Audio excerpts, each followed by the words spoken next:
Took a trip to the Franklin Institute this past week. Oh, yeah? Pretty neat stuff. So I actually was there visiting the Ghengis Khan exhibit, which is run by Don Lessem. Very knowledgeable guy, very witty, very smart. And he had a lot to say, really interesting stuff about Mongolia and Genghis Khan and their whole culture. So why don't we take a look what Don taught me this past week. Evan Smith for Princeton Community TV here with Don Lessem, the founder of the Ghengis Khan exhibit, and today he's going to tell us what Genghis Khan was all about and the Mongolian Empire. You're going to take us through the exhibit today. Why don't we can get started. All right.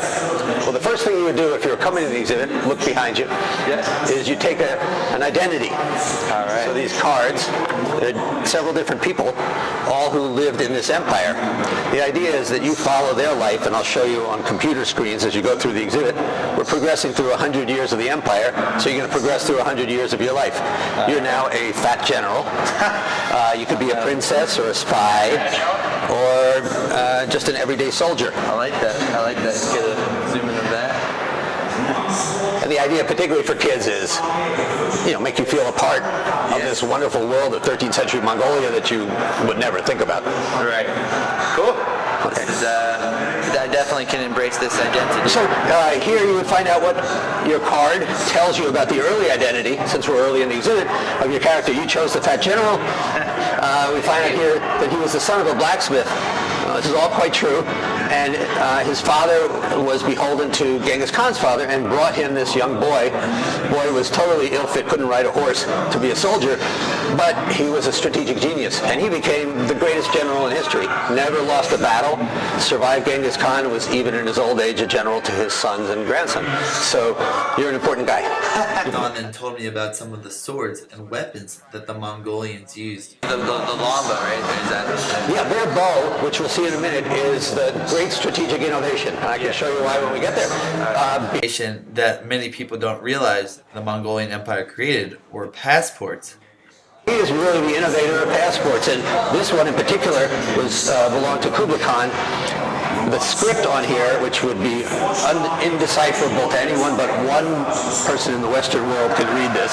This was a language that Kublai Khan tried to spread through his empire, like Esperanto in the 1930s, trying to make a worldwide language.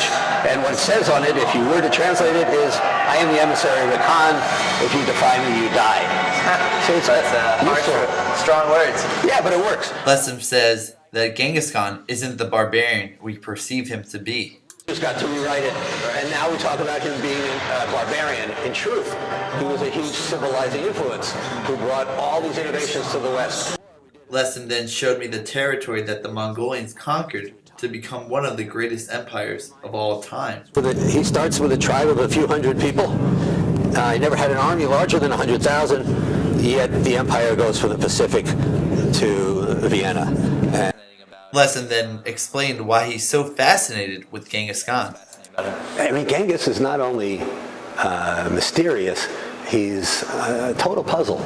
I mean, this is not only, I could argue, the most influential person since Jesus, and CNN and the Washington Post called him the man of the millennium, but he comes from nowhere, absolute nowhere, an outcast of a tribe that's illiterate in the outskirts of Central Asia, somehow becomes the greatest ruler in the history of the world. It's beyond explanation. And that to me is fascinating, Yeah, absolutely. Just his backstory and just what he's contributed to society. If you can just speak about that a little bit more again, just so I have. Sure. You cannot underestimate the influence that he had upon the world. In every single aspect of daily life, if you carry paper money, that's because of Genghis Khan. Maybe the eyeglasses you wore, the fact that you wore pants, so much of what you eat. A lot of fruits were brought from Asia. It's incalculable, really. It's hard to imagine what life would actually have been without Genghis Khan. Lessem wants people to know a very important message about Genghis Khan. Not just that he wasn't a barbarian, but that a key to modern life is that we had this Genghis Khan. So Don had some really interesting things to say about Genghis Khan. He actually tells it that Genghis Khan isn't the person or barbarian that we make him out to be. So really interesting stuff. I took a lot away from the Franklin Institute this past week.